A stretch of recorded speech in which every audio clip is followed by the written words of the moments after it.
Oh. More to the left. Yeah. From the right. From the right. Okay.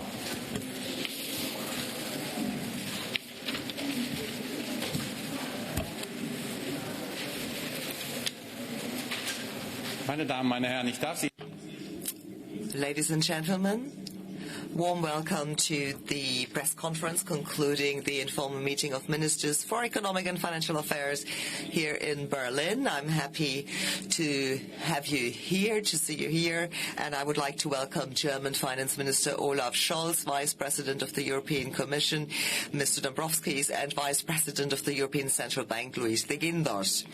Warm welcome. Let's start with the minister, followed by the other two gentlemen. Then we will have a very, very short break because then the interpreters would have to switch due to strict corona restrictions. There only one interpreter per booth is allowed, so they would have to change. Thank you. Minister, I would like to report to what we talked about over the last 2 years here, the last 2 days in Berlin during our informal ECOFIN meeting. We had really good discussions, and I think what I can also say is that it was very good to have such a personal meeting with everybody here in Berlin, or most participants anyhow.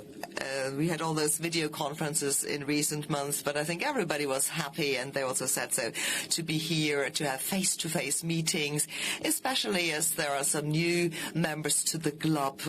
So I think it was great to have everybody here and to have such personal talks. What has also become obvious over the last 2 days is that we are working on European matters here. We want to push Europe forward.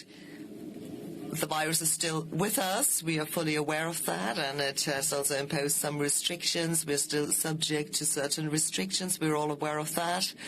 And this also had an impact on the way we discussed here, and also had also an impact on the way we hold press conferences. So we're still really far away from what I call the new normal, and this is also likely to stay that way before we don't have a vaccine, really.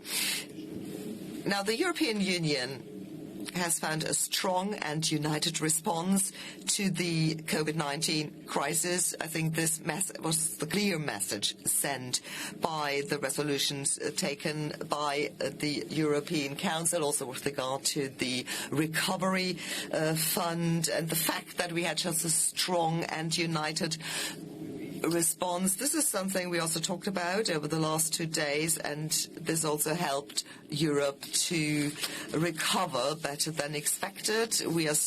Of course, we have to be persistent. We still have to take medium and long-term efforts to weather the storm, to overcome the crisis, but the joint efforts we have taken, I think, are being reflected now by economic indicators showing that the economy has recovered, continues to recover. This is true for the European Union as a whole, but certainly also for most of our member states.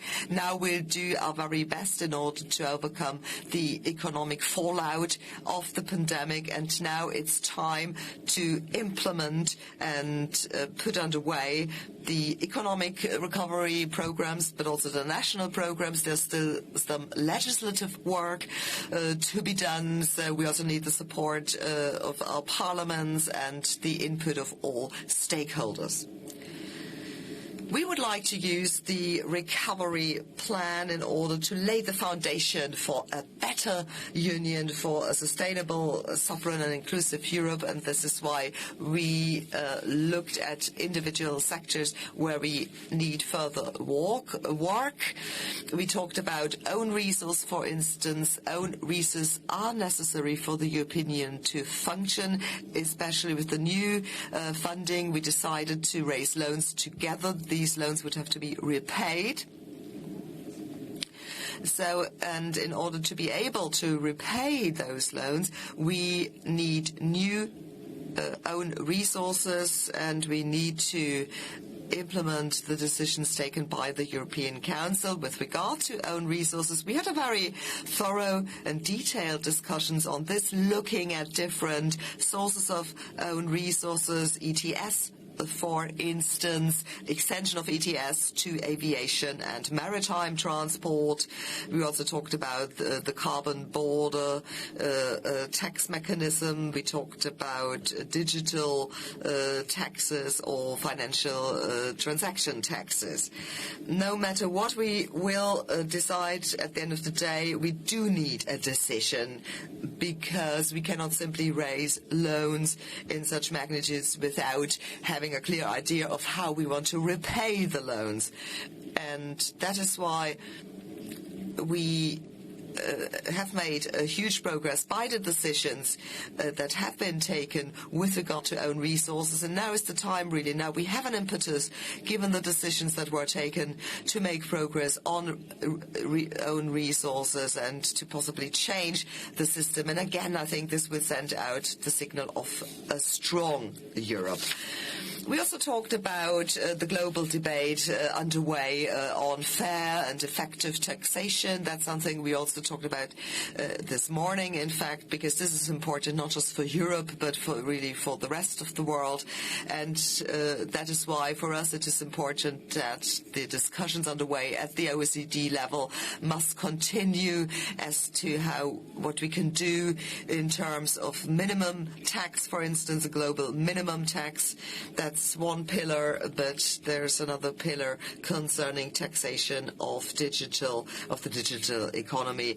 In both areas we need to achieve progress, and we are hopeful that there will be a blueprint concerning both pillars, which can then be fed in not only at the OECD level but at the G7 level too. With regard to Europe, it's important to make this progress happen.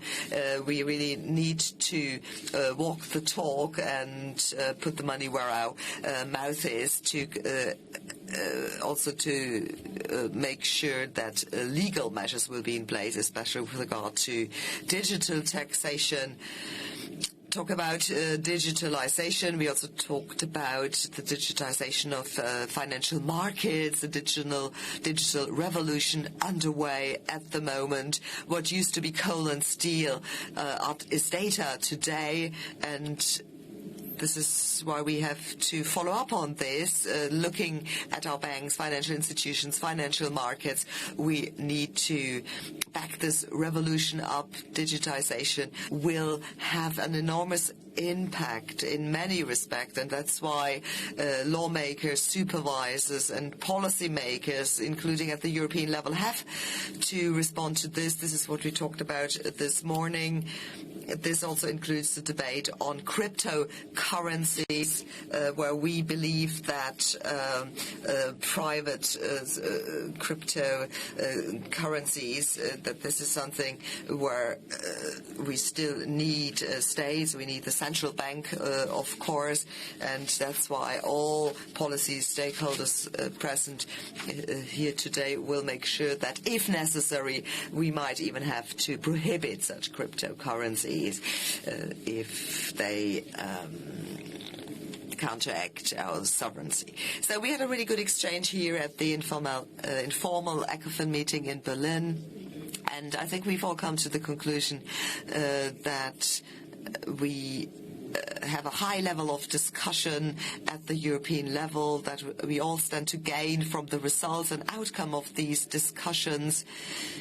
The decisions that were taken in the spirit of European solidarity must be put into practice now. We have to pull together. We have to make sure that we come out of the crisis stronger than ever. That's our goal, a more perfect union, and I hope that we have made some headway towards this goal today.